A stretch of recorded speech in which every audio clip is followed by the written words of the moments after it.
So the S&P 500 is at all-time highs and up 7% year to date. But the Vanguard VUSA S&P 500 ETF, the popular fund that tracks the US stock market for UK investors, is down 3.6% year to date. And as a result, investors' investment portfolios might not be performing as well as they'd expect so far this year. If this is something that you've noticed within your own investment portfolio, but you're unsure why this has happened, well, you're in the right place, because today we're going to discuss what exactly is going on, the impact on ETFs and individual stocks, longer-term trends, and strategies to mitigate the risk of underperformance. However, before we get started, this video is for educational purposes only and is not financial advice.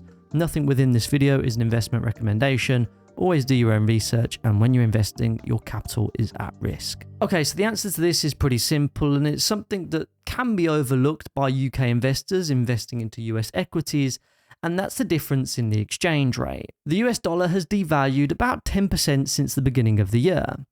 And if I bring up a chart of the Great British Pound against the United States dollar, you can see how the pound has gained strength substantially since the start of the year. But how does this exactly translate into US investment underperformance if you're a UK investor? Well, let's take a look at two different ETFs. First, we've got the US denominated Vanguard VU S&P 500 ETF, and let's compare that against the Vanguard VUSA S&P 500 ETF, which is denominated in Great British Pounds. And on screen, you can really see the difference in overall performance.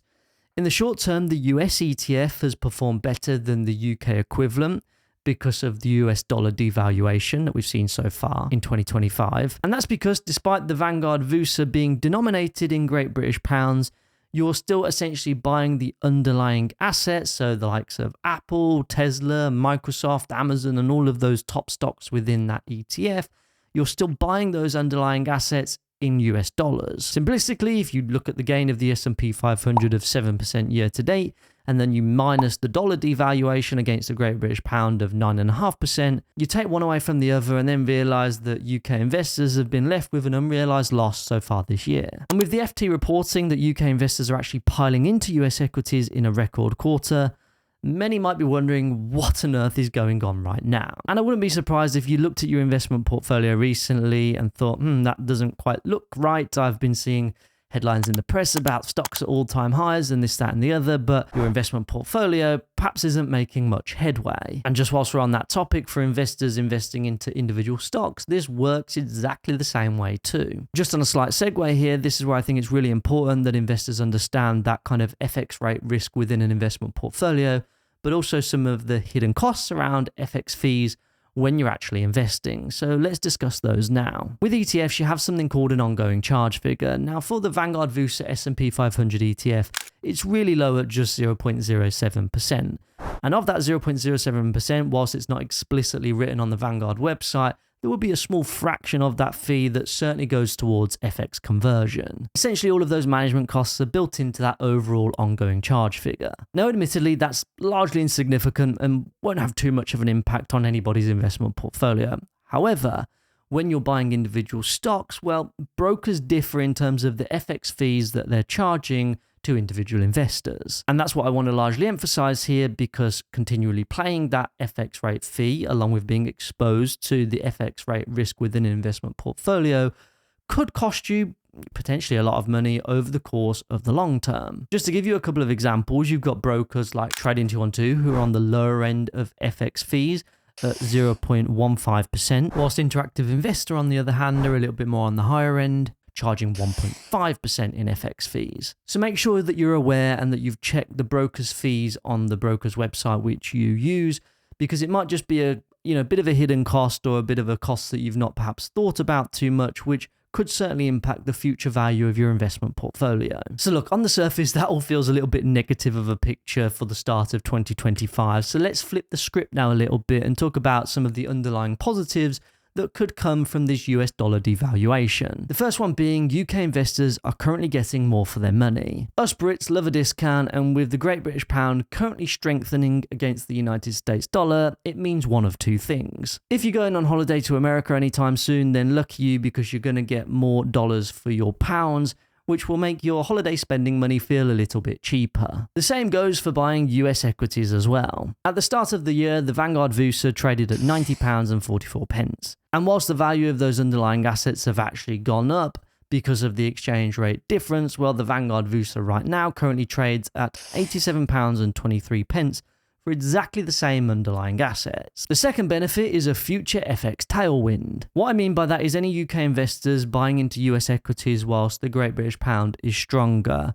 In future, there could be a time where the Great British Pound could potentially become weaker, and therefore those individuals buying into US equities right now could not only benefit from a gain in the underlying asset, hopefully that goes up in value, but also they may benefit from the exchange rate difference too. And that kind of leads me on quite nicely to talk about the longer term trend of exchange rates, or more specifically, the Great British Pound against the United States dollar.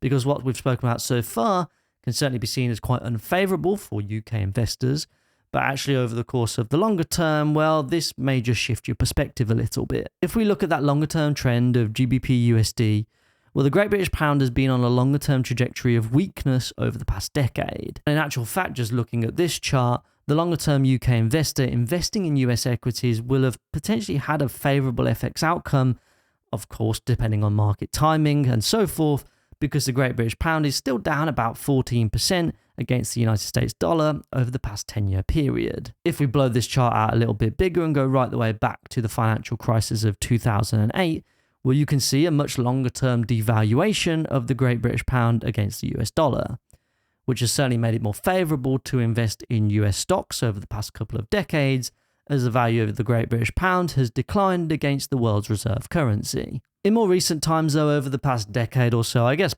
post-Brexit if you like, the market has roughly stabilised, or at least within a range of about 20% or so, which, don't get me wrong, is still a huge fluctuation in any investor's portfolio that's predominantly investing into US equities. But what I'm trying to get at is sometimes the FX rate is unfavourable, and during other times it can be favourable. It does kind of just swing in roundabouts a little bit. And this is also reflected when we look at the comparison of the VUSA against the VU, which we also discussed earlier. Where in actual fact, because of that currency story that we've just discussed, where the Great British Pound has lost value against the United States dollar, the VUSA has actually outperformed slightly with gains of 249% versus the VU's gains of 210% over the past decade. And actually, just observationally, you can also see, because of the state of currency markets, that the VUSA has actually consistently been above the VU during that period of time. I guess from an investor perspective, and seeing some headlines in the press like the US dollar has had its worst start to the year since 1973, might make you think, well, is all of this about to change? Is the macroeconomic landscape massively different to what it has been in the past,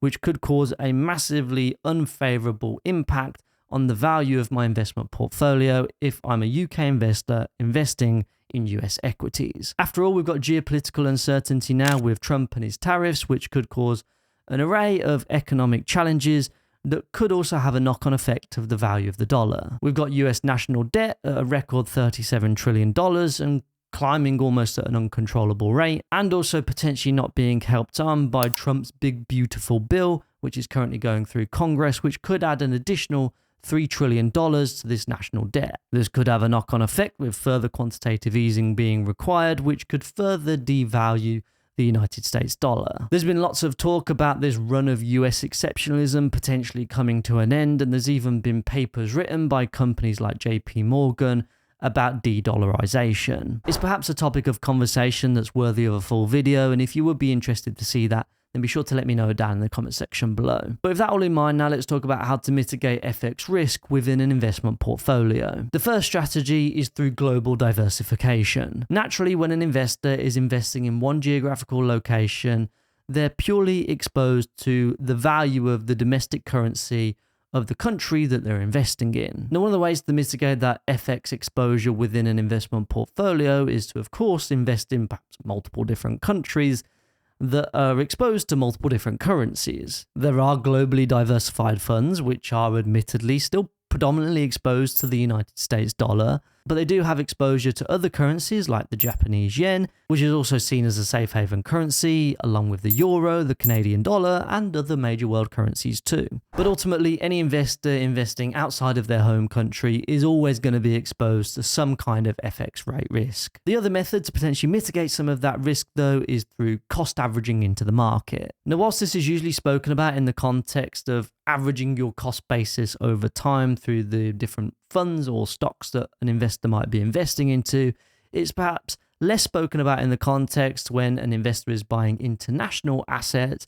that you're also cost averaging into the market at a time where you're also exchanging your pounds into your dollars or euros or insert any other currency. What this means is if you're buying into the market regularly, say a US market tracking index, for example, then you'll also approximate a bit of an average exchange rate over the duration of your investment lifetime too. Now, if the start point and end point of that FX rate difference is largely the same, the FX impact will be largely minimized. But if there are multi-decade trends either to the upside or downside, then the underlying value of your investment portfolio could be hugely impacted, either favorably or unfavorably. But at least by cost averaging, it does give investors a little bit of an opportunity to almost smooth out that FX rate fluctuation over a period of time. So that's the current state of play. It's something that's personally impacted my investment portfolio because whilst it's a globally diversified portfolio, it still has quite a large concentration towards the US equity market. Now, if you are interested in knowing what a globally diversified portfolio looks like, then be sure to check out this video next. And with that being said, I'll see you over in the next one.